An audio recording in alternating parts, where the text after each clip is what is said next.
ne balimaw an sigi kun ye mun ye Asimi Goïta n y'a fɔ yan n ko constitution min passera an ka ko sariya sunba kura min sigira n'o baara banna ko hinɛ tɛ yen tuguni sentiment tɛ yen i y'a faamuya b'a la Asimi bɛna faso bɛ jɔ quoi n y'a fɔ bɛɛ lajɛlen ko ni référendum min passera musalaha tɛ yen tuguni faso bɛ jɔ ministre changement kɛra an bɛna an da don o la ministre falen kɛra an bɛna an da don o la k'o walawala n'an bɔra yen min ye Burkina Faso a kunu terroriste fɛn fɛn tun bɛ Burkina kɔnɔ terroriste fɛn fɛn tun bɛ Burkina kɔnɔ u y'a bɛɛ lajɛlen faga Burkina terroriste ko a banna pewu aw tɛ terroriste ko kɛlɛ mɛn Burkina tuguni nin y'a bannen ye terroriste fɛn fɛn tun bɛ Burkina territoire kan i y'a faamuya bala u y'a bɛɛ kun ci k'a bɛɛ dafara min ye terroriste ko kɛlɛ ye fo ka diɲɛ dugukolo meleke aw tɛna mɛn Burkina tuguni nin y'a bannen ye pewu an bɛ an da don o la k'o walawala n'an bɔra yen nɔ ouverture média jugu sago média bubu média an bɛna tafo bila ale k'u kɔrɔ parce que mɔgɔw bɛ ka kawuji min de accusé fɛn tɛ kawuji min na o fɛn bɛ ouverture média de la parce que ka to ka t'i sigi ka dɔ fɔ faso ma o ka di ouverture média ye bilahi mais maliyɛn den bɛɛ bɛ ka ɲugun ouverture média la bi a ka bon hakili ma kunu ne tun bɛ Paris kɔnɔ ni maliyɛn den fɛn fɛn mana bɛn k'olu c'est que olu abonné tun bɛ ouverture média ka page la mais k'u jiginna ka b'u ka page sanfɛ ko ouverture média k'a kɛra olu ɲɛkɔrɔ komi samiya bo mɔgɔ min b'i fa c'est que i fa nɛnibaga k'o invité fɛn t'i fa nɛnibaga la dɛ fɛn bɛ e yɛrɛ de la i fa nɛnibaga ni e taara o invité mɔgɔ min bɛ k'i fa nɛni fɛn t'o la dɛ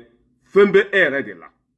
mun nafa bɛ kawuji min na n'a bɛ to ka invité mun nafa bɛ nin barika bannen den in na mun nafa kawuji min ni fufalaki bɛɛ de ye kelen diɲɛ kɔnɔ fufalaki mais fɛn min ka di ouverture média ye ka faso den kolon faso kumasuludenw mɔgɔ minnu bɛ t'u sigi ka faso buruja ouverture média b'o o de wele mais an ye ko in bɛɛ faamuya o tɛ ala fɛ o tɛ kira fɛ o tɛ mali fɛ u ɲɔgɔn fasoden jugu mana diɲɛ kɔnɔ ouverture média kawuji min bɛ fɛn fɛn fɔ faso ma bilahi ouverture média de nɔ don kawuji min bɛ fɛn fɛn da faso kan cɛ nɔ tɛ muso nɔ tɛ ouverture média de nɔ don n'an bɛ taa fo bila k'u kɔrɔ bɛ a ka bon hakili ma i y'a faamuya bala n'an bɔra yen CDR mɔgɔ dɔ bɛ whatsapp groupe kɔnɔ CDR mɔgɔ dɔ bɛ whatsapp groupe kɔnɔ ko Kasim Kino Jalo o cɛkɔrɔba halakilen i y'a faamuya bala mɔgɔ langolo ala jugu kafiri bɔnɛma wolo i y'a faamuya bala ale bɛ juguya fin na whatsapp groupe kɔnɔ a ka bon hakili ma ye bali fɔ a b'o de la ye ne y'a fɔ ko ni ala ye mɔgɔ bili ɲɛ tugu a kɔ ni k'i b'a juguya barika fitinin min b'i la dɛ ala bɛ tila k'o minɛ i la i bɛ ka mɔgɔ min juguya ka taa fara o ta kan i ma ye barika t'aw la mɔgɔ fɛn fɛn yɛrɛ sa kanu e k'a bɛɛ jateminɛ barika t'a si la barika t'a si la e san joli kize a bɛ min u ka réunion bɛ kɛ sirada de la mɔgɔ minnu m'u yɛrɛ mago ɲa kuma ma se jamana ma o cɛkɔrɔba dati bannen ko Kasim Kino Jalo ni ala na kira sɔnna n bɛna a ka numéro di Procureur Touré ma cɛ in ye kafiri de ala jugu mɔgɔ langolo ni terroriste ye fagali kɛ i y'a faamuya b'a la lahara a b'o video kolon ta ka na ko terroriste ye maliyɛnw de faga ni terroriste ye fagali kɛ Congo a b'o image ta ka na a ko terroriste bɛ ka Burkina b'o de faga a ɲɔgɔn nkalon tigɛla den tɛ diɲɛ kɔnɔ min ye an ka ministre de énergie n'o ye Seydou Lamine Traoré ye Kasim Kino Jalo de bɔra ka o kunnafoni di mɔgɔw ma ko cɛ tagatɔ Faransi ko warimugu baden de yera a ka saki kɔnɔ k'u y'a a n'a ka warimugu minɛ Faransi ala m'a ye kira m'a ye a bɛ san joli bɔ min ye Seydou Lamine Traoré a sen ma cu Faransi kɔnɔ yan cɛ bɛ maka a bɛ maka a taara hiji yɛrɛ mais Kasim Kino Jalo kafiri den don ala jugu mɔgɔ langolo a bɛ whatsapp groupe kɔnɔ ka terroriste dɛmɛ ka nkalon da faso la ka yebali fɔ fɛn min ma kɛ a da b'a bɛɛ la k'a yɛrɛ kɛ kunnafonidila ye a kumakan bɛ n bolo an bɛ tila ka k'a la an bɛ min ɲini Procureur Touré fɛ cɛ in bɛ whatsapp groupe kɔnɔ fɛn fɛn de tɔɔrɔ ye faso ma a b'o de dɛmɛ a y'aw jija i y'a faamuya b'a la ka cɛ in ka taa ɲini fo a ka so k'a minɛ ka don kaso la parce que ala jugu don kafiri don Kasim Kino Jalo tɔgɔ ye voilà n bɛ jigin ale ka video laban na komi barika tɛ olu la olu kɛra faden sago ni ala jugu ye an b'ale ku fara yan i y'a faamuya b'a la ku farali min ɲɔgɔn ma deli ka da mɔgɔw kan Voilà. An bɛ don an sigikun kɔnɔ. Ne balimaw Asimi ye minisiri yɛlɛma kɛ, minisiri changement kɛra. I y'a faamuya b'a la a ye mɔgɔ 10 ani kɔ ɲɔgɔn bɔ a place la. O ma b'u place la k'a fɔ u ma baara kɛ dɛ. O ma b'u place la k'u ye sonyani kɛ. O ma b'u place la i y'a faamuya b'a la ko k'u ye faso ci. U bɔr'u place la de i y'a faamuya b'a la ka mɔgɔ wɛrɛ bila yen parce que o yɛrɛ de ye politique ye quoi. O de ye yɛlɛma fana ye quoi. Ni ko changement n'i ye dɔɔni kɛ ni ninnu ye i bɛ mɔgɔ wɛrɛ fana essayer. O de ye jamana ko ye. Mais an ɲa bɛ jugulamɔgɔw la bi o bɛ fɛ ka mɔgɔw kun kari ɲɔgɔn na ka mɔgɔw bila ɲɔgɔn na ha Sogɛli tora kɛlɛ na M5 mɔgɔw bɛɛ bilala gabakurun fililaw olu bɛɛ bilala ne bɛ min fɔ mɔgɔ minnu bilala mɔgɔ minnu bɔra ministériya la i y'a faamuya b'a la a ye ko in di Ala ma fɛn bɛɛ n'a ban waati don mɔgɔ si kana aw ni fanga kun kari ɲɔgɔn na a ye continuer ka nin fanga in dɛmɛ hɛrɛ b'a kɔfɛ kunnawolo b'a kɔfɛ mais mɔgɔw kana k'u b'aw kun kari ɲɔgɔn na aw bilala dɛ aw tun man ka bila dɛ kabakurun fililaw de dɛ o ye Sogɛli ka mɔgɔw bila sɔrɔdasiw ka mɔgɔw ma bila an ka to Asimi kɔ a nakun ye de ka faso jɔ le bonheur du pays a ɲa tɛ foyi la ni o tɛ mais n'aw ye cɛ o cɛ nɛgɛ i y'a faamuya b'a la k'i bila i yɛrɛ la an jɔlen bɛ yan dɛ sentiment tɛ yen dɛ an jɔlen bɛ sentiment tɛ yen a k'a fɔ minisiri minnu bilala nafigiden minnu b'an senkɔrɔ samaranintigi minnu b'an senkɔrɔ k'u b'an kun kari ɲɔgɔn na aw kana sɔn dɛ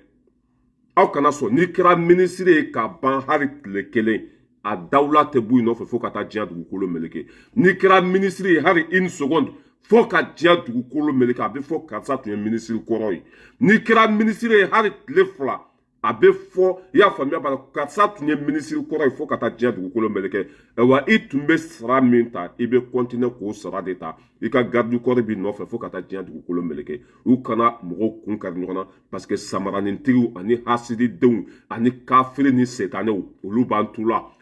Sogɛli ka mɔgɔ bɛɛ de bilala o tun man ka bila o ye Sogɛli ɲako u ye fanga sɔrɔ constitution passera u mago tɛ mɔgɔ la tuguni u y'a utiliser k'aw bila bɛɛ nkalonfin a bɛɛ ye juguya de walasa ninnu fana bɛ se ka taa fara olu kan cogo min na mais Ala tɛ sɔn kira tɛ sɔn minisiri fɛn fɛn bilala a bɛɛ kunkolo b'a kan da la Asimi yɛrɛ bɛna démissionner bientôt ka tila kana fanga ta ani Asimi seginna ka na jɔn b'a dɔn n'a bɛ tila ka nin minisiri ninnu ta n'o kɔni bɛ min fɔ minisiri minnu bilala mɔgɔw kana aw c'est que mɔgɔw kana aw la fitinɛ walima k'aw pousser ka t'aw bila ba falen kan a ye sigi aw yɛrɛ ma a ye continuer ka nin fanga in dɛmɛ parce que Asimi bɛ Mali ko de la i y'a faamuya n'a tun tɛ Mali ko la n'a d'accord mais a bɛ sira min kan a bɛ tiɲɛ sira de kan faso hɛrɛ a bɛ k'o dɔrɔn de ɲini o kana mɔgɔ si pousser i bolo ka t'i k'i yɛrɛ kala ye parce que malien ko filɛ nin de dɔ bɛ taa don karisa kan u y'i bɔ i place la i ye baara kɛ i tun man ka bɔ yen e fana bɛ to mɔgɔ lamɛn de la fo i bɛ t'i yɛrɛ bila tulu kalaman kɔnɔ Ala k'an kisi o ma bɛɛ ka sigi yɛrɛ ma an ka faso dɛmɛ an bɛ kule la réseau sanfɛ bientôt san 8 mɔgɔ tɛ an sara place t'an bolo foyi t'an bolo mun kosɔn jamana ko aw da donna tulu la ka kɛ minisiriw ye a dawula tɛ bɔ aw la fo ka diɲɛ dugukolo meleke a tɔgɔ tɛ se ka effacer hali lahara a bɛ fɔ karisa tun ye minisiri kɔrɔ ye jamana delila ka kalifa a ma jamana tɛ di bɛɛ ma dɛ wa bɛɛ t'a sansi sɔrɔ bɛɛ tɛ kɛ minisiri ye 24 millions d'habitants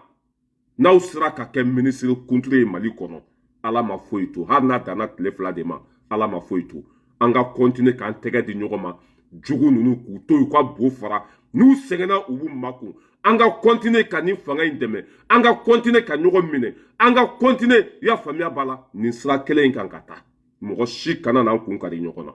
ne b'o de fɔ minisiri minnu bilala i y'a faamuya b'a la aw ye baara kɛ a y'aw jɔyɔrɔ fa ministre de santé n'o ye Jaminatu ye a ye baara min kɛ i y'a faamuya b'a la ministre ma deli ka na ministre de santé la ni delila ka ɲɔgɔn kɛ ministre i y'a faamuya b'a la ministre de éducation i y'a faamuya b'a la ministre de éducation a ye baara min kɛ kalanko sira kan ministre ma deli k'a kɛ fɛn fɛn bilala bɛɛ y'a jɔyɔrɔ fa Umar Jara bɛɛ kɔni ɲɛ tun b'o la dɛ n'a tɛ Ogo Sago a bɛ munduru n'a tɛ munduru a bɛ fafa n'a tɛ fafa cɛnni mana kɛ yɔrɔ o yɔrɔ i bɛ Umar Jara ye a kɛnɛ kan a ye baara kɛ a ka bɔ hakili ma mais ni ala ko fɛn min bɛ ban a bɛ ban de fura foyi t'a la mais an ka ta ni limaniya ye an ka ta ni sabali ye sabu kɛ an ka sabali fara an taabolo kan an kana an ta mɔgɔ kuma fɛ i y'a faamuya b'a la aw bilala bi mais sini aw bɛ se ka ta bilahi n'aw sabarila kan ka mɔgɔw to yen ka bo fara sini aw bɛ se ka fanga sɔrɔ parce que aw ma suɲɛni kɛ aw bilala baara fɛn fɛn na a y'a kɛ a kɛcogo la mais fɛn bɛɛ n'a kɛcogo don u y'a kɛ kun min kama olu de b'a dɔn u y'a kɛ kun min kama olu de b'a dɔn sinon ni tun ko ne ma ministre de santé walima ministre de comment ça s'appelle ministre de éducation k'olu bɛ bɔ o place la ne yɛrɛ tun tɛ da la mais ni ala ko min bɛ kɛ o de bɛ kɛ a k'a fɔ ministre minnu bilala aw kana mɔgɔ si lamɛn mɔgɔ si kana aw pousser i y'a faamuya b'a la k'aw bila aw yɛrɛ la fanga min bɛ yen aw don fanga min bɛ yen fo ka diɲɛ dugukolo meleke a bɛ fɔ i y'a faamuya b'a la aw de ka fanga don fo ka diɲɛ dugukolo meleke aw de ka baara don aw kana na kɛ comment ça s'appelle lɛ ye a ye fɛn min dilan ka tila k'a tiɲɛ parce que maliyɛn ma ɲi dɛ i bɛ dangaden dɔw de kumakan mɛn kabakurun fililaw olu bɔra u place la o tun ye kɛlɛ kɛ place de kama videomaniw bɛɛ ni ne ni Jason tɛ Ras Balayira ani Jason videomani jumɛn de bɛ kɛlɛ kɛ hisabililahi a tɛ yen o videomani tɛ yen min tɛ kɛlɛ kɛ wari nɔfɛ mais ne ani Jason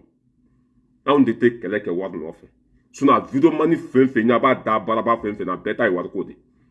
a bɛɛ ta ye wariko de i bɛ na ni kuranɛ mɛn tɛgɛ d'a kan ni Umar Jara ninnu ye kɛlɛ kɛ n'o ye place sɔrɔ u ka ban place la wa jɔn de bɛ ban place la mɔgɔ si tɛ ban place la o kana mɔgɔ si pousser ka t'i bila photographe la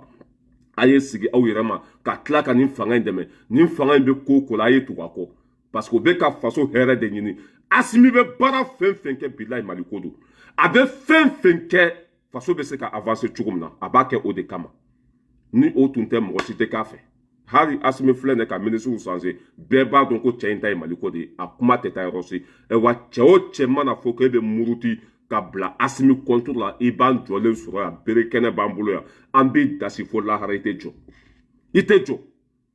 parce que Mali de kɔnɔ ni mɔgɔ kɛra ministre ye n'a bɔra place la a bɛ taa kɛ opposant ye ne yɛrɛ t'a dɔn o ye fɛn fɛn ye quoi ni dun kɛra ministre ye ça veut dire i ka droit bɛ d'i ma ni bɔra ministriya la ni delila ka kɛ ministre siɲɛ kelen ni bilala ka bɔ ministriya la fo ka diɲɛ dugukolo meleke i ka droit bɛ d'i ma k'a sɔrɔ i tɛ baara la foyi mais olu bɛ min fɛ tɔgɔ sanga u k'a ye V8 kɔnɔ u k'a ye bureau kɔnɔ u k'a ye non sinon n'i kɛra ministre ye tile kelen dɔrɔn fo ka diɲɛ dugukolo meleke i tɛ kɛ komi aw ɲɔgɔnnaw i tɛ kɛ komi société civile quoi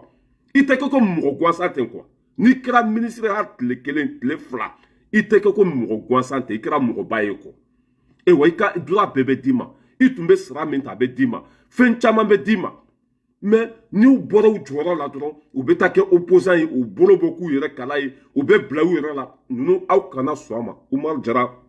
an ye Umar Jara ka communiqué kunun a bɔra ka fanga in fo o ye baara min kɛ a bɛnn'ale ma n'olu tun tɛ ale tun tɛ nin an bɛ Umar Jara bɔra ka communiqué min kɛ an b'a fo ka wale ɲuman dɔn nin d'a kɛcogo ye wa kana tɛmɛ nin kan sigi yɛrɛ ma i y'a faamuya bala baara caman de bɛ yen ala ye mɔgɔninfin da fɛn fɛn kama i tɛ taa k'a dan ala y'i da fɛn fɛn kama i tɛ taa k'a dan jɔn tun b'a miiri ko Umar Jara bɛ kɛ ministre ye mais ala y'a don i bɔgɔ la i kɛra ministre ye n'a ban waati fana sera salamu lafiya ala de y'a ban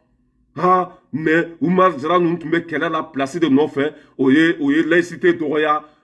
o tun bɛ mais c'est ça mɔgɔ caman bɛ k'i ta fɔ quoi mais aw kana aw ta nin si fɛ i y'a faamuya bala Mali hara wulu hara soso hara ɲɛbɛrɛw bɛɛ b'a dɔn ko Umar Jara tun ye Mali ministre ye e min sigilen bɛ Bofara la jɔn b'i fa dɔn jɔn b'i ba dɔn jɔn b'i ka kabila dɔn a y'a kɛ ala kama a ye juguya dabila aw kana na mɔgɔw kun kari ɲɔgɔn na yan aw kana na mɔgɔw bila ɲɔgɔn na tellement que maanifinw ka jugu bɛ kan aw ka bon hakili ma u y'u profiter aw la de k'aw utiliser u mago t'aw la bi constitution passera référendum passera u y'aw bɛɛ bɔ yen o ye jɔyɔrɔ min sɔrɔ e fa bɛ se k'a sɔrɔ wa o ye tile fila kɛ jɔyɔrɔ min na fo ka diɲɛ dugukolo meleke e ka kabila t'o jɔyɔrɔ sɔrɔ bɛɛ tɛ kɛ ministre ye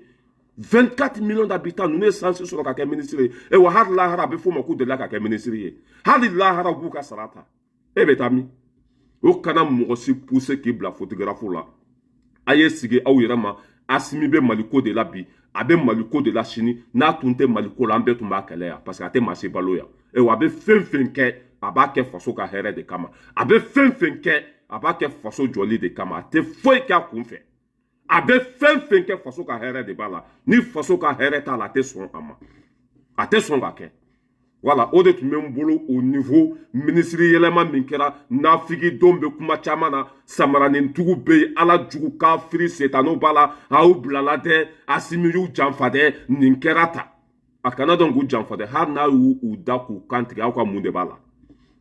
aw ka mun de b'a la a dangaden dɔw yɛrɛ bɛ tunga la e tɛ se ka segin ka taa Mali la hali ni ba sara e tɛ se ka t'i ba kun da e de da bɛ mɔgɔ mais den barika bannen bɛɛ ka ko ye nin de hasidi den tɛ lafiya ni hasidi lafiyalen don a bɛ sunɔgɔ de la mais o kana mɔgɔ si pousser parce que mɔgɔ dɔw ka dɔn ta ka dɔgɔ i b'a ye sisan videomaniw bɛ wuli nin kuma in na dɔw bɛ wuli tiɲɛ don dɛ o ye M5 mɔgɔ de i b'a ye sake mɔgɔ dɔw bɛ sɔrɔ anw yɛrɛ t'u la dɛ k'o bɛ Asimi kɛlɛ mɔgɔ dɔw bɛ sɔrɔ mɔgɔ minnu tun bɛ ka nin fanga in dɛmɛ olu bɛ n'u jɔ tiɲɛ yɛrɛ de anw ka mɔgɔw bɔra a la dɛ anw ye M5 de ye dɛ o y'an ka mɔgɔw bɛɛ bɔ a la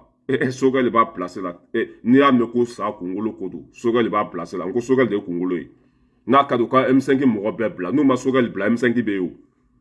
o kuma ma se Sogɛli bɛ yen ani comment ça s'appelle dɔ in bɛ yen n ɲinɛna olu tɔgɔ kɔ mɔgɔ fila bɛ yen mais i bɛ mɔgɔ dɔw ye olu bɛna wuli sa sɔrɔdasiw man ɲi o ye M5 mɔgɔ cɛ videomani fɛn fɛn mana kɔrɔbɔ i b'an jɔlen sɔrɔ i ka to nin fanga kɔ ka nin fanga dɛmɛ n'o ye min kɛ o de ka ɲi mais n'i bɔra k'i bɛna ninnu kɛlɛ yan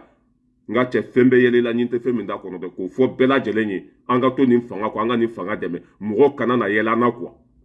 parce que dɔw ka dɔn ta ka dɔgɔ dɔw t'a faamuya mais cɛ o cɛ n'i bila sira kan n'o cɛ o cɛ nɛgɛ k'i bila ba falen kan i b'an jɔlen sɔrɔ an b'an bolo su ɲana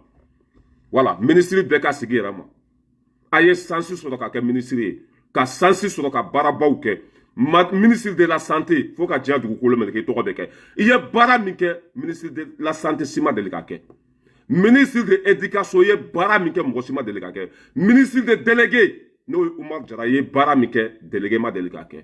i reposé n ka cɛ i ka tila k'i ka wari sumalen ta muso saba b'i bolo i ka muso i savait que i ka kɔɲɔmuso laban yɛrɛ cɛ a cɛ ka ɲi fo k'a faga muso jɛma nɔrɔ sugu bɛɛ b'a la n ka cɛ ka kɛ minisiri ye i y'a faamuya b'a la i tilala ka bila i b'i da i musow kɔrɔ n ka cɛ k'i ka saga sogo ɲimi kalo o kalo i ka sara bɛ dun minisiri n ka cɛ i sigilen i ka so i tɛ soli ka taa biro la foyi k'i ja a banna c'est tout minisiri ka ta ka minisiri bila min bilala e de b'i jɛ o min bilala e de b'i jɛ u kɛra mɔgɔ si dusu labɔ yan dɛ k'i bila i yɛrɛ la walima k'i su i yɛrɛ ka kɛ lɛ ye i ye baara min kɛ ka tila k'o tiɲɛ a kana sɔn o ma dɛ videomani ninnu ye kafiriw de surtout Bouaka mɔgɔ ninnu a bɛɛ kafiri den a tiɲɛna olu bolo u tɛ fɛ a ka ɲɛ mɔgɔ si bolo u kana mɔgɔ si pousser k'i bila photographe la ala ye fɛn min kɛ a banna an ka hɛrɛ bɛ min fana la ala k'o latigɛ a banna anw tɛ mɔgɔw kɔ an bɛ Mali de kɔ ni Asimi sira bilasi n'an m'a fara pa ala kana hɛrɛ k'an ye an tɛ mɔgɔ kɔ dɛ an bɛ Mali de kɔ voilà an bɛ tɛmɛ ka bɔ yen ne balimaw an bɛ na Burkina Faso Ibrahim Traoré i y'a faamuya b'a la faso halaladen fasoden ɲuman président min ɲɔgɔn ma deli ka na Burkina Ibrahim Traoré a ye baara min kɛ hali Thomas Sankara ma kɛ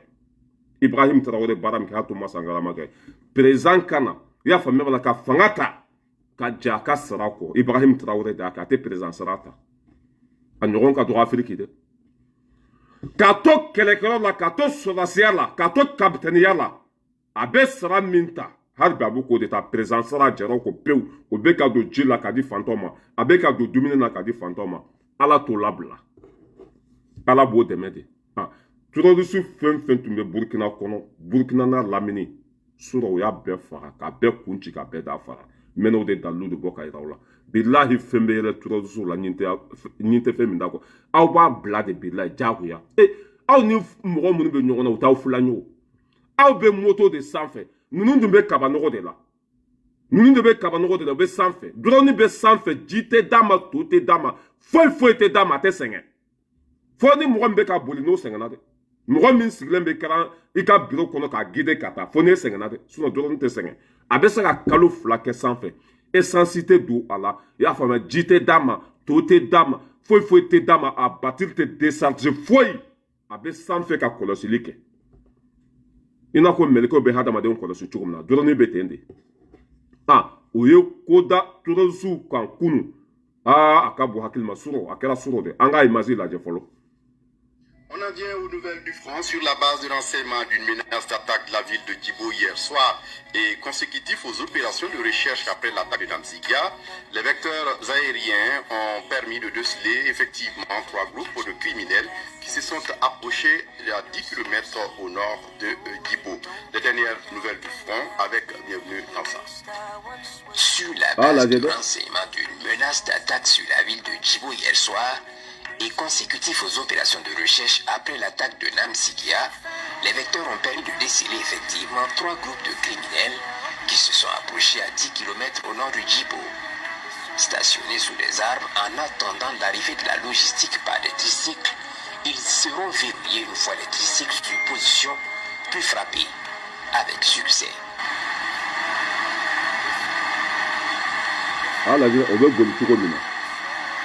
Ce jour, et sur la base de renseignements, les recherches dans la zone de l'embuscade ont permis de voir des terroristes venus chercher quelques sacs au niveau d'un camion endommagé, puis se diriger vers la localité de Kadiel. Une fois dedans, et se croyant en sécurité dans une maisonnette pour le partage éventuel, ils seront frappés.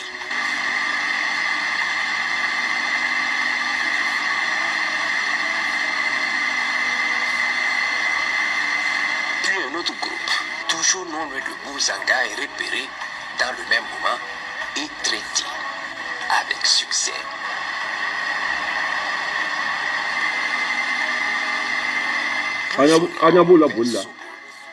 Des terroristes en faction et en sûrement été alertés d'un danger se sont mis en débandade.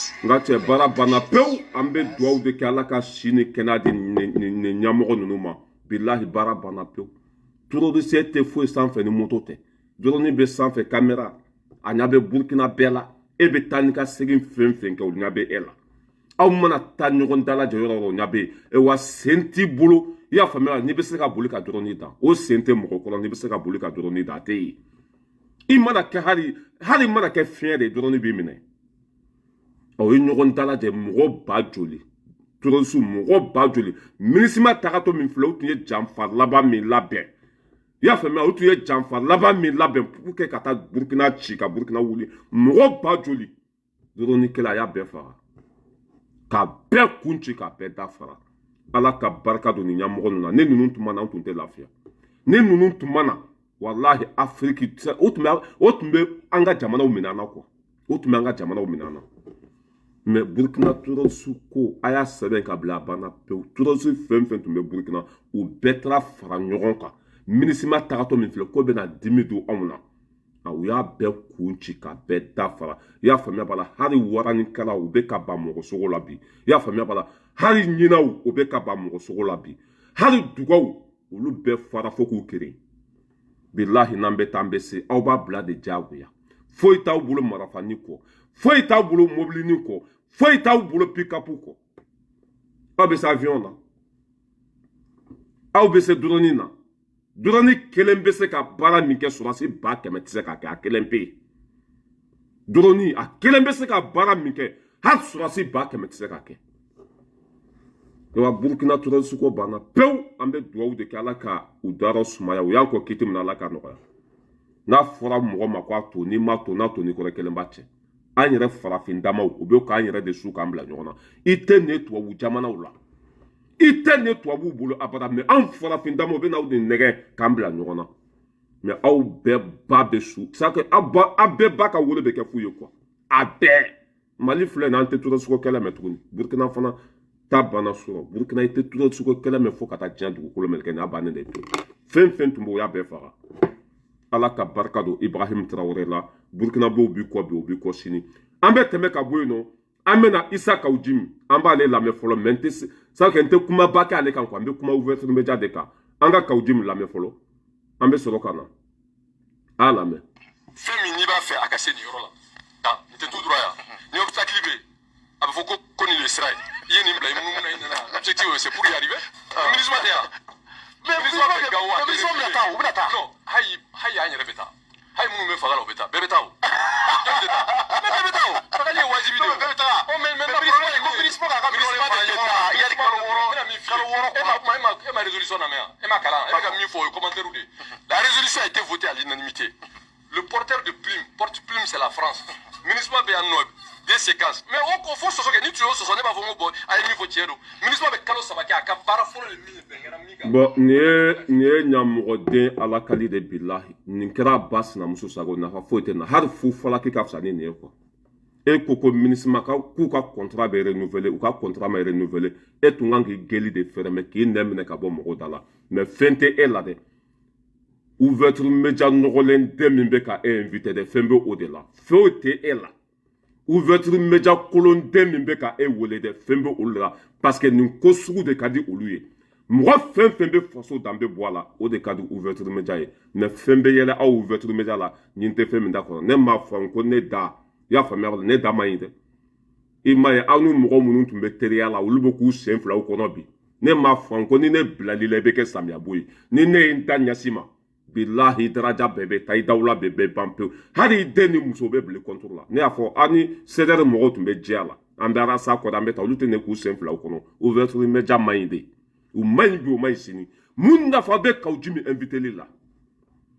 hari kaujimi musona donc kuma sala kaujimi na tourner du kono yi abita kaujimi wole ko to sika plateau sans fait kono kuma jugu fo jamana ma ka mo duso la bo fente kaujimi na de fembe ouverture media de la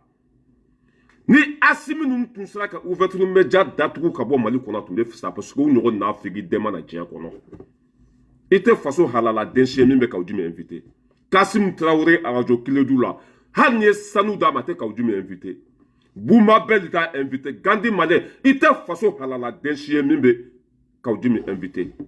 mais ouverture média nin de ka d'u ye u yɛrɛ b'a dɔn kan t'a da barika t'a la a barika bannen don a tɛna taa kuma jɔlen fɔ plateau sanfɛ nous ba wule ka taa mɔgɔw dusu labɔ ka mɔgɔw la fitiner i y'a faamuya la ka mɔgɔw tɔɲɔ quoi ouverture média b'o dɔrɔn de fɛ mais nous ouverture média in wallahi a y'a sɛbɛ ka bila yen nɔ ninnu c'est que ala ye si d'u ma quoi mais u t'a minɛ cogo dɔn quoi ala ye si dɔ kalifa ninnu na u t'a minɛ cogo dɔn kaw jim bɛ fɛn fɛn fɔ faso ma kaw jim nɔ tɛ dɛ ouverture média de nɔ don hein aw de ye kaw jim invité a ka taa bila aw ka plateau sanfɛ a ko an ma ko ministre ka contrat ko a bɛ renouveler n'a ma renouveler pourquoi aw b'a wele tuguni ale ko k'a tɛ ko contrat ko a bɛ renouveler an ka mɔgɔw ye ministre ka contrat o y'a annulé a ma renouveler tuguni aw tun kan ka kaw jimi ye k'a to yen mais nin dɔrɔn de ka di i ɲɛ tɛ cɔ na yɛlɛ cogo la jɛ faga n'a kungolo misɛnnin sigilen bɛ a kaw jimi e man ɲi i tɛ sɔn ka kuma a bɛɛ nkalonfin ninnu bɛɛ pumu kelen de u bɛɛ ŋaniya ye kelen u bɛɛ ka laɲini kelen fanga min bɛ bi u t'a fɛ i bɛ na ni kuranɛ bɛ n tɛgɛ d'a kan parce que bubu de tun bɛ ninnu balo ninnu ka média bubu de y'a jɔ u ka hɛrɛ bubu de y'a d'u ma u ka ɲama o b'a fɔ min ma ko ɲama Yusufu Mangara France nationalité de b'a bolo France nationalité bɛ mɔgɔ fɛn fɛn bolo bi a si tɛ Mali fɛ wa a si tɛ maliyɛn ye sinon jɔn bɛ kaw jimi invité jɔn bɛ kaw jimi invité maliyɛnw tɛ mɔgɔ min fɛ mɔgɔ min barika banna mɔgɔ min kan t'a da tuguni o de bɛ ka taa sigi aw ka plateau sanfɛ ministre ka contrat annuleli kɔfɛ o ka taa sigi n'o ko contrat ma annulé ko contrat wɛrɛ dira ministre ma jɔn de ye faso dɔgɔya la question est là mɔgɔ fa nɛnibaga e ka tila k'o invité ka plateau sanfɛ mɔgɔ min bɛ k'i fa nɛni fɛn t'o la dɛ ouverture média de man ɲi ne tun y'a décision ta yan n ko ouverture média billahi suma wala n ko n b'a bɔ diɲɛ kɔnɔ mɔgɔ de ye n deli yan so ne tun y'a c'est que ne tun y'a décision ta ka ban quoi n ko n b'a bɔ diɲɛ de kɔnɔ ni n bɛ sa walima ni n bɛ taa kaso la n bɛ taa kaso la mais n ka maa ɲɛnamaw ye n wele kɛrɛfɛ nin kuma sugu dabila ka na nin fɔ ouverture média tɛ ala dɔn o tɛ kira dɔn o tɛ Mali fɛ faso halala densi tɛ kaw jimi invité nafa t'a la kaw jimi depuis kaw jimi yanni kaw jimi ka t'i sigi ko i y'a faamuya ko ale bɛ est ce que kaw jimi bɛ politique yɛrɛ la wa la question est là mɔgɔ min tɛ politique yɛrɛ la n'o tɛ sigi ni ministre ka contrat ma renouveler n bɛ politique bila est ce que a bɛ politique yɛrɛ la wa kaw jimi ka tɔn mɔgɔ bɛɛ démissionnera ka bɔ a kɔ cɛ t'a kɔ bi muso t'a kɔ bi e ka kaw jimi ɲininka k'a ka bɔ n'a ka mɔgɔya ko yira a ka partigi a bɛ a la ko a bɛ politique tɔn min kɔnɔ dɛ a ka bɔ n'a jama a ka yira mɔgɔ fila t'a kɔ mɔgɔ t'a fɛ a barika banna a de bɛ k'o invité plateau sanfɛ u ka taa faso dɔgɔya ministre ka contrat u y'a annulé k'a rejeté k'a bila poubelle kɔnɔ ministre tɛ se ka foyi kɛ Mali kɔnɔ tuguni ni ministre ka ko bannen de cɛ sigilen b'a ɲa mɔgɔ den kan ko non ko ministre ka contrat ko y'a renouvelé mais est ce que fɛn bɛ kaw jimi na fɛn bɛ ouverture média de la maliyɛnw cɛ an ka tiɲɛ fɔ ɲɔgɔn ye sa Ouverture média ba donc quand tu me t'en ta kuma nyana ma fo il faut façon ma. Mais à inviter ku. Ouverture média ba donc nous quand tu me inviter. Quand ta ta façon de doya. Qu'est-ce qu'on veut qu'à inviter? Ça veut dire que quand tu me t'es qu'à deux fois façon ma. Ouverture média est de mal fait. Ouverture média de qu'à deux fois façon ma. Comment faire na bafle. Maintenant betambesi. Non, yo kuma fo wati na mo ta famia. Obe wulia, au te kasa fede, au ta bese bien ma ouverture média ma imbi a ma chini. Ala jugu de façon de jugu o te façon fait. Sur ma nyana ma cité ni invité. Mo nyana ma cité ni invité maliko na tei parce que beba donc o de langolondo. Beba donc o nyamoro dendo parce que nyamoro den cheka ya to ko laba. Amana to koko langa chabe bo koko no. Amana koko fe mana dama o betlala. O de nyamoro den fe mana dama betlala. Ne nyuma dama betlala, ne juguma dama betlala. Munde tora ni malo makeni. O fem bekeni. Mais danga dendu, danga safino kumbadu. Ah, o de beto kataske ouverture média là. Minisima ka contrat annulé la benyana. Minisima tarato de kabo mali kono. Ka ujumi sigile no ko minisima teta. Ko minisima ka contrat ku ya renouvelé. Ko 6 mois de 6 mois in kono na be ku ka minaje check abo mali kono. 6 mois in kono tarato do. Mais ka ujumi sigile no ko tina ta. Ko contrat ku ya renouvelé. John ne beka faso de roya. Ouverture média kolonde. Chorno sigilembe na kungole ko minere. Asigilembe na kungole ko misere mbara. Ni durande kadouye. Il y a tout la yele la. Ebe se kata ni nyamoro den sigine ka plateau sans fait tout ka de façon la gouji. Ko ne bet la ka yele. Mais c'est la même personne. Ou benga ni ay kelenye ou beka la ni kele ou site façon fait. A be façon de njugu. Comment fa na pas flete. Ni mimba ta ni ta toyi. Ebe chono ne ka façon ka hera fo. Façon be baranyuma mke ebe chono ne ka fo. O tse ka fo ou ka nyama nationalité française de babulu. Na e façon de fa buka nationalité mina la beke malien. Eni ala na kacha mwobe ka ujime invité ya. Eni ala na kacha mwobe ka ujime. Munda fa be ka ujime na. A kuma na wamba kuma munda fa bala. Kuma nko fa be se ka mundi la foyi. O invité kun kata mwo la fitine ka mwo dusu la bo. Ka tofo jamana ma. Tè, na tun sera ka ni média kolonde ndatu ka bwanga jamana kono bela tu mefisa. Ouverture média ya rasbati flana de. Ou eret se ka kuma de parce que te tchè ou sont pas de couilles. Ou be façon danga don de wolo ka plateau sans fait. Façon nyama dem o bolu de invité ka plateau sans fait ka to fo façon ma. E bouye ka manyene ma invité a. O te fomba invité, o te bouma bel invité, o te na chami mbora irisi, o te no invité, o te na manyene ma si invité, e bouchi no to lise. Ka o jimi nous devait inviter parce que l'outil façon fait ouverture média fanate façon fait a ben mo suku keleni e ben dans le Coran mentega daka a ben des modèles keleni a ben mo suku keleni a ni solution be malien de bolo mali population ka to kata mulu balu siku ka plateau sans fait ka façon doya mali population de kanga faranyo ka tagu o ka média kolonde na ka bodia kono kuma fana bafle bana jugu fura jugu ye Mali population de Kanga Fusri nous nous dana. Présente ce qu'on impeke. Anganyamo ce qu'on impeke. Beba ton qu'on n'a fait kaujim na kaujim te aladon a te kiradon. A te façon fait. A moi mimbo invito ka plateau sans fait. Au fallait façon d'un jour de. Moi m'fallait kaujim invité à ka plateau sans fait. On est kaujim be kelenye. A feuille kaujim na ouverture média de main. Ouverture média est de mali fait. Ouverture média est de n'imfanga fait. Il va Jeff Fass, il fa ba yere comme a diminade. Ni dusu tumba ou kono na ou tumbe faso fa be ni invité. Ka ou yere comme a be dimi. Ka ou dimi te fanga kuma de. Ah ka ou dimi ka kuma minana. Ah diminante kuma tukuni. A be galon fin ka bo veri ke mo nyana. Il va na nu Coran mentega daka. Ni mbe chatiri body.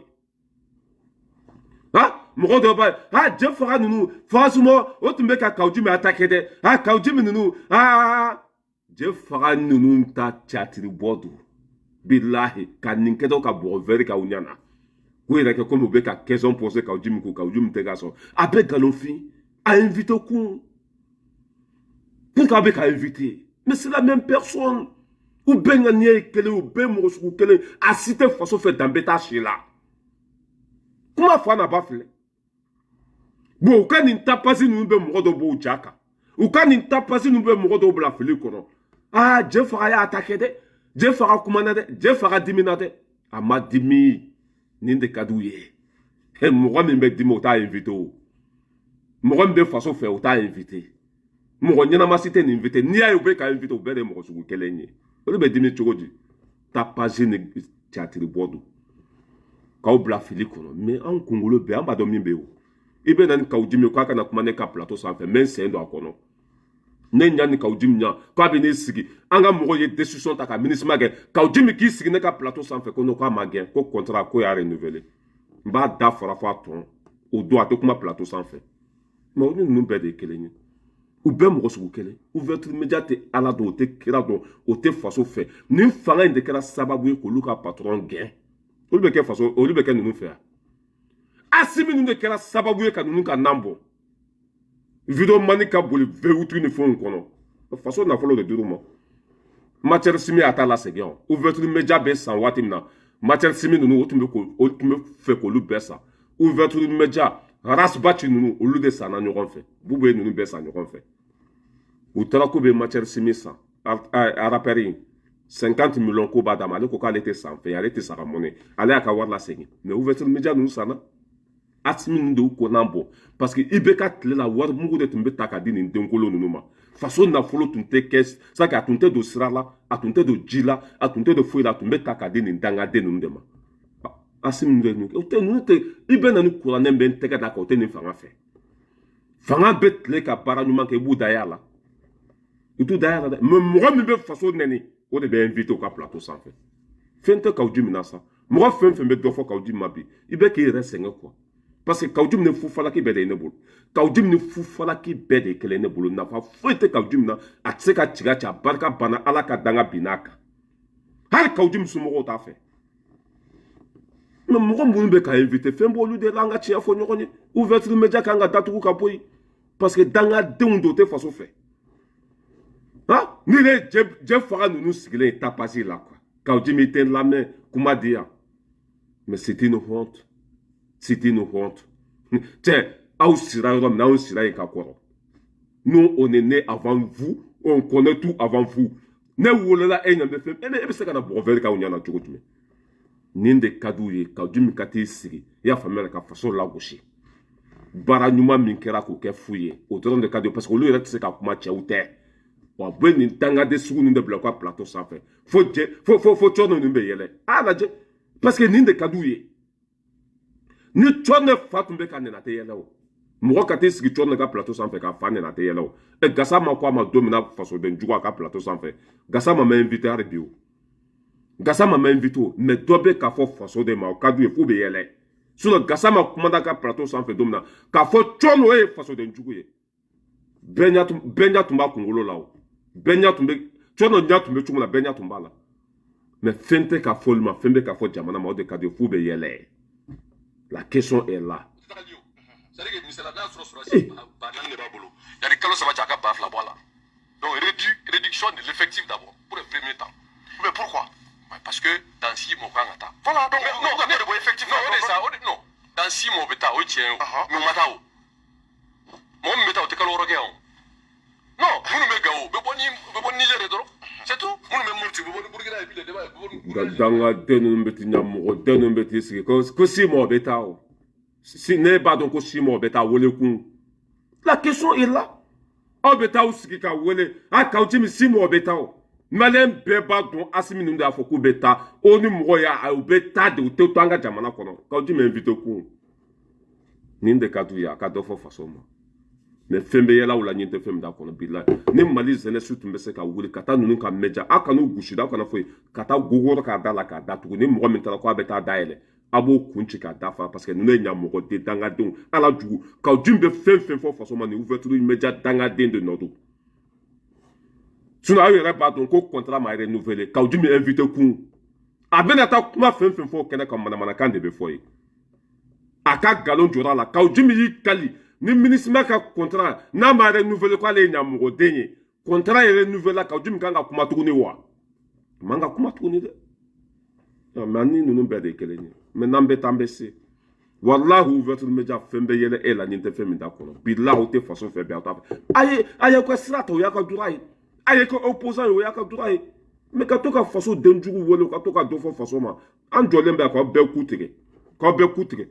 Ouverture média kafiri de média do. Billahi kafiri de média do. O te ala do te kra do te façon fait. E ta ni wole ni beta mun de foye. Arta mun de foye. Kante mo mi da ka galon jora la. Ni politique te kasange fere la ebe balo. Ni politique te ebe balo kasange fere la. War de be soro kasange la. Mo be kasange sa, mo de te fe ka kasange rai. Ibe le ka kasange kuna mo ta sa. A ka to ken sigi plateau sans fe mo bi wole ka don don dima. E be se ka politique bla. E be se ka politique bla. Non, tchorno no billahi, c'est pas la peine quoi. Billahi mani quoi. Wallahi mani. Quand tu me kuma fɛn fɛn fɔ faso ma bila aw de nɔ don aw ma ɲi bɛn aw ma ɲi sini mɔgɔ si tɛ k'aw dimi invité mali kɔnɔ mɔgɔ si mɔgɔ ɲɛnama si t'a invité mɔgɔ t'a fɛ parce que kan foyi t'a da c'est tout mɔgɔ ɲɛnama si t'a invité mais aw b'a invité parce que aw bɛɛ bɛ hakilina kelen na aw tɛ nin fanga in fɛ a banna i bɛ nin wele nin bɛ taa mun de fɔ nin bɛ se ka mun dilan mun nafa bɛ nin na mais c'est honte mais n'an bɛ taa an bɛ se an bɛ tɛmɛ ka bɔ yen nɔ. An bena Kassim Kino Diallo Sedere Mogodo Sedere kwa Mogodo Aras bati barka banende o bo le kwa anga che la mede la me folo anga la me kanka jamana tumunte fanga nyemogo bele aka kotigi do le mana o ya larawle franci faba re konona la wa franci di mana o wori o caman ba de o bogo de ira kun pap limana adabara monjugu de adabara kokura de gajugu safuru la limana mo to flo bele dani mayde limana o e akulu ko bosi angani yema ya kan nyafo ya anka ba ma ko ba mananga na aka fam parce que ba do ma fu fam ya assalamu alaikum rahmatullahi safuru la wassalatu wassalamu ala sayyidina muhammadin sallallahu alaihi wasallam ala gani sababe ni mana ni ma anga saka so ja an kana de hey an ta boro saka mun bora jina afriki ma mo ka norobla ni ru ka galo ka suma de limana o ay kulo ko bosi anga fo bananga na aka famia mu ya anga bango bananga konchoma no anga donata fa nyemwo e asimin goita o ka ministre korodo bi o de contrôler la ka alaje francis tukuba kono no e francis parier francis la capitale la ni mana o ko ere wori ko o chamamba de ira ku ni mana o ni kuma ni mbora jina afrique mbo ka norblala ni mana o yaki to fore ataklo ko basi mbom ndanga foye hey anka ministre mu na chesilem mbe anga kuranko larawle dima limana na be foko ministre des mines et de l'énergie Labin Traoré limana o ko Lamine Sirou Traoré nale bale donne anga jalati durun kelembe oni mo ko dale warma amba fo to bana atana ke aburanga barsa afla do la kelembe be to ko fele be to ganata beau frère limana anga jalati mu no o chesirlembe anga jamana fanga kolla nango mako ministre de défense nyima anto Sadio Kamara imana ko o bo erreur do ko bo erreur na fukide imana ko ni kena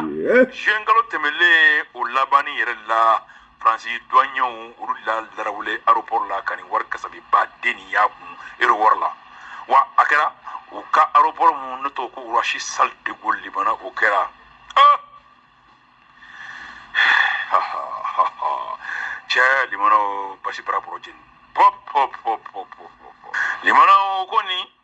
kera jenkalo labani na nambe ka foko akleta ani fla ulaga bon mbe ala joya ni chain to de ko Kassim Kino Diallo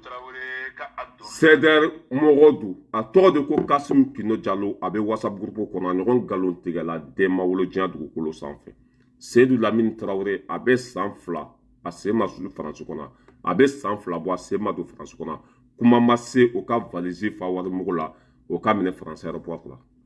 CDR mɔgɔ don n'an ko aw ma k'u man ɲi ko kalabancidenw don ko bɛ nkalon tigɛ u tɛ Ala dɔn u tɛ kira dɔn u ka jugu fo k'a fɔ ko o ye juguya dan ye a dɔ filɛ nin ye Seydou Lamine Traoré a bɛ Maka jamana kan bi a taara hiji a sen ma don France ko ɲinan bɛɛ a sen ma don yan nin de filɛ nin ka bɔ ko kunnafoni da k'u y'a mɛn Zeni ko mun yɛrɛ Afiriki Jeune Afrique da ko Jeune Afrique da y'a fɔ ko Seydou Lamine Traoré k'a ni wariba minɛna France aéroport la Ala ma ye kira ma ye tiɲɛ t'a la n'a b'olu kun ka don min na Jeune Afrique a tɛ tiɲɛ fɔ Jeune Afrique y'a fɔ ko 30 millions de arasamaya o kuma fɔra aw bɔra k'o sɔsɔ ko Jeune Afrique k'u man ɲi dɛ k'u tɛ tiɲɛ fɔ mais ne y'a bɛ mɔgɔ wɛrɛ kun kan ko Jeune Afrique k'u tɛ nkalon tigɛ dɛ parce que Jeune Afrique ɲɔgɔn nkalon tigɛla tɛ yen France ka média dɔ don komi Seydou Lamine Traoré ale bilala ka bɔ a jɔyɔrɔ la a ka ni fanga kun kari ɲɔgɔn na u bɛ nin jɔ ko warimugu baden de minɛla la France aéroport la aw bolo ko mɔgɔ minnu ye nin fanga kɛ ko denkolonw don wa aw bolo ko mɔgɔ minnu ye nin fanga kɛ mɔgɔ fɛn fɛn ye nin fanga kɛ a si tɛ mɔgɔ lankolon ye a si tɛ mɔgɔ lankolon ye e ka kafiriden lajɛ WhatsApp groupe kɔnɔ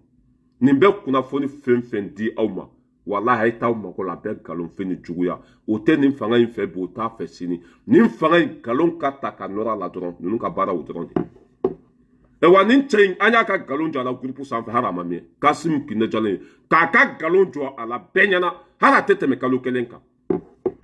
misi dɔw fagara comment ça s'appelle Wuranda jamana la Paul Kagame ka jamana misiw terrorisiw de ye misiw faga ye Wuranda hali c'est que u tɛ kuma mɔsikana o tɛ kuma bamanankana foyi o misi ninnu faga depuis san joli Wuranda misi ani Burkina misi yɛrɛ kɛcogo tɛ kelen ye o misi image nin cɛ in de y'a ta ka na bila WhatsApp groupe kɔnɔ a ko nin kɛra Burkina sɔrɔ ko terrorisiw bɛ ka Burkina misi faga bi ko an bɛ k'a fɔ ko drone bɛ Burkina bɛ bolo radar bɛ yen ko nin misi bɛɛ bɛ ka faga Burkina kɔnɔ ja a kɛra depuis Wuranda de a kɛra Wuranda de wa nin cɛ in ye terroriste de la a bɛ groupe kɔnɔ yen nɔ nin ko sugu ninnu dɔrɔn de ka da nkalon tigɛ ka faso la nɔgɔ ka bi faso kan ka nkalon da faso la a bɛ WhatsApp groupe kɔnɔ Kasimu Kinejalen n'an y'a ka numéro sɔrɔ an b'a di Touré ma o ka taa minɛ f'a ka so ka don kaso la parce que Ala jugu don Ala jugu don wa CDR mɔgɔw de filɛ nin ye Ala ma ye kira ma ye hɔrɔnya kɛnɛ kan nin kan ka kɛ cogo di danbe kɛnɛ kan mais u b'u jɔ ko Jeune Afrique de y'a fɔ u yɛrɛ b'a dɔn ko tiɲɛ t'a la dɛ mais u bɛ dɔ fara ninnu ta kan walasa mɔgɔ bɛ se ka ban ninnu na cogo min na mɔgɔ minnu bɛ fanga la f'a b'a fɔ ko Sadio Kamara burankɛ don o kɔrɔ Sadio Kamara ye wari mugu suɲɛ ka d'a ma k'a ka taa n'a ye Faransi mɔgɔ fɛn fɛn bɛ nin fanga in kɔnɔ o ni Faransi tɛ foyi de la a si tɛ n'a ye a si ka sira tɛ Faransi la a si tɛ Faransi fɛ mɔgɔ fɛn fɛn nin fanga in Kasimu ka fanga in ne ma mɔgɔ si ye Faransi kɔnɔ a si tɛ n'a yan mais nin kafiriden bɔra ka nin nkalonfin ta ko cɛ minɛna Faransi ko valise falen wari mugu la ko Faransi douane y'a minɛ Ala ma ye kira ma ye nin bɛna mun de fɔ a denw ye o filɛ nin ye nin bɛ Arasa de kɔ a kuma o kuma ko Asimi ninnu tɛ se nin tun y'a ka vocal bɛɛ k'a la vocal laban mɔgɔ minnu b'an kɔnɔ o tɛ se bi dɛ an ka tiɲɛ fɔ ɲɔgɔn tɛ se fasoden jugu den ma tɛmɛ nin kan wa ɲɔgɔn nkalon tigɛla den tɛ yen a ye o ye a b'a kɛ a yɛrɛ kɛ kunnafonidila de ye nka ɲɔgɔn nkalon tigɛla den tɛ yen fɛn min mana kɛ hali lahara a bɛ na n'o image k'o kɛra Mali de kɔnɔ fɛn min mana kɛ Tokyo a bɛ na n'o k'o kɛra Burkina de a tɛ Burkina fɛ bi a tɛ Mali fɛ bi a bɛ nkalon tigɛ dɔrɔn de la WhatsApp groupe kɔnɔ a tɛ se ka video kɛ a tɛ se ka image yira mais a bɛ WhatsApp groupe de kɔnɔ cɛkɔrɔba dati bannen a sen b'a sa dingɛ da la mais saya bɛ nin bɛɛ kɔfɛ bilahi sa i mana c'est que kuma fɛn fɛn mana bɔ i da kɔnɔ ka sɔrɔ tiɲɛ tɛ a conséquence i b'a ye lahara ye kafiri ninnu ka baara filɛ Ala jugu ninnu ka baara filɛ o tɛ Ala dɔn o tɛ kira dɔn o tɛ faso in fɛ bi o ka Ala deli bɛɛ bi fanga min bɛ bi Ala ko c'est que u ka sa quoi ninnu ka Ala deli bɛɛ o de u ka gidi bɛ kaso la aw barika de bɛ ban ka taa fɛ n'aw ma baara kɛ tiɲɛ kan ka kɛ mɔgɔw fɛ ka mɔgɔw bonya aw barika de bɛ ban ka taa fɛ e ka ni ɲɔgɔn nkalon tigɛla den ye a tɛ se ka na ni preuve ye bi n'a welela kiri la bi k'a ka na ni preuve a tɛ se ka na n'a ye a bɛ nin jɔ ko Jeune Afrique de y'a fɔ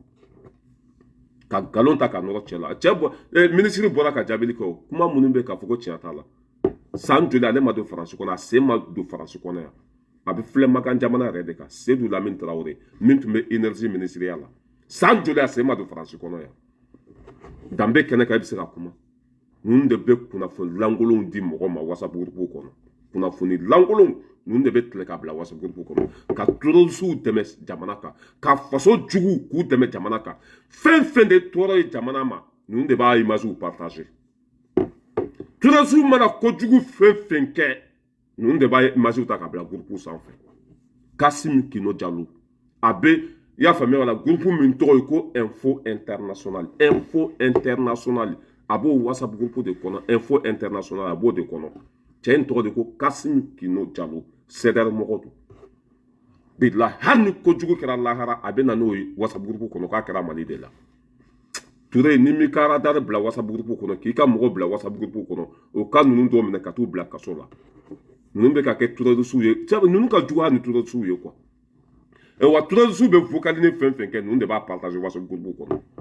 bilahi u ɲɔgɔn kafiri dɛma na a fɔlen filaw ye dɛ anw kɔni ta ye kunnafoni de ka di aw ma Touré i bɛ lamɛn Mali ɲɛmɔgɔ bɛɛ lajɛlen bɛ lamɛn ni nkalon tigɛla den bɛ whatsapp groupe kɔnɔ yen dɛ fasoden jugu in a bɛ yen a n'a bɛ min kɛ a y'a kɛ Seydou Lamine Traoré sen ma don Faransi ɲinan bɛɛ a sen ma don Faransi kɔnɔ a bɛ san joli bɔ a sen ma se Faransi kɔnɔ kuma ma se k'o ka faso nafolo suɲɛ ko ka na n'a ye Faransi yan o tuma danga de b'a kɔ vocali kelen in kɔnɔ a yɛrɛ b'a fɔ k'o ye wari contrôler mais k'o y'a sɔrɔ k'a ta dɔn wari suɲɛnen tɛ k'o y'a bila komi vocali in ka jan quoi mais jusque k'a yira aw la ko ninnu ye kalabancidenw de kuma fɛn fɛn bɛ b'u da kɔnɔ tiɲɛ tɛ fasoden jugu don o tɛ nin fanga fɛ mais i ɲɛ t'u la barika bɛ ka ban nin cɛkɔrɔba in bɛ whatsapp groupe kɔnɔ hali kini sɔngɔ a t'a bolo sini a bɛ dumuni kɛ cogo min na a t'a bolo dangaden sigilen bɛ whatsapp groupe kɔnɔ nkalonba tigɛ la i bɛ k'i yɛrɛ mago sa fu i bɛ k'i yɛrɛ ta tiɲɛ fu mais n'an bɛ taa an bɛ se an bɛna ka numéro ɲini k'a di mɔgɔw ma a ye taa minɛ whatsapp groupe kɔnɔ k'aw sen fila kɔnɔ cɛkɔrɔba jugu don kafiri don ala jugu don Seydou Lamine Traoré ani wari minɛna don min na n'i ma nana dalo o b'i fan ci groupe kɔnɔ ye ala jugu ninnu kafiri voilà n bɛ aw bila yan o tun ye nin ta ye aw mana nin cɛ lagasa n'a da baraba in mankan mɛn dɔrɔn a ye tɛmɛ a ka vocal la ala jugu don tiɲɛ tɛ bɔ a da kɔnɔ aw mana nin cɛ in ka k'u vocal mɛn yɔrɔ la a ye tɛmɛ a kɛrɛfɛ a bɛɛ kunnafoni lankolon tiɲɛ t'a si la an ye nkalon jɔ a la hali a ma mɛn misi minnu fagara Wuranda a nana ko misi ninnu fagara Burukina de ko jihadisiw bɛ ka Burukina misi bɛɛ faga ala ma i kira hali Wuranda misi ani Burukina misi cogo kelen yɛrɛ tɛ Wuranda misi ninnu bɛ komi Faransi misi ninnu bɛ cogo min na anw farafin anw Afirikɛn misi ninnu o ni tubabu ninnu ka misi tɛ hali kelen ye o image taara bila groupe kɔnɔ hayilala Burukina bɛ ka ci bi Burukina bɛ ka jɛnɛ u bɛ k'u ka misiw bɛɛ faga ala ma i kira mɛ tiɲɛ t'a la u kunnafoni lankolon de bɛ circuler ɲɛ bɛ information kolon fɛn fɛn na ninnu de b'a bɛɛ partager o de b'a bɛɛ partager mais n'an bɛ taa an bɛ se voilà k'a fɔ an ka faamaw ye den kolon ninnu bɛ whatsapp groupe kɔnɔ ka bɔ terroriste ninnu bɛ whatsapp groupe kɔnɔ fasoden jugu ninnu o tɛ se k'u kun labɔ ka na sigi komi ne cogo o bɛ siran mais o bɛ whatsapp groupe de kɔnɔ ka n'u sigi komi ne filɛ cogo min na cɛw tɛ o tɛ se ka video kɛ komi ne bɛ cogo min na o bɛ whatsapp groupe de kɔnɔ ka terroriste ka images partager ka nkalon da faso la fɛn min ma kɛ k'o nkalon ta ka nɔrɔ faso la fanga de bɛ se ka o ko da c'est que fanga de bɛ se ka fu siri o ko la quoi walima population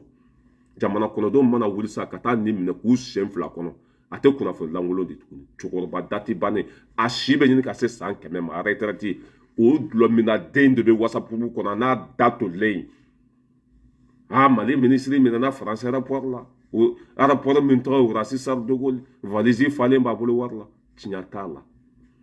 ministre a bɛ san joli bɔ a sen ma don Faransi kɔnɔ yan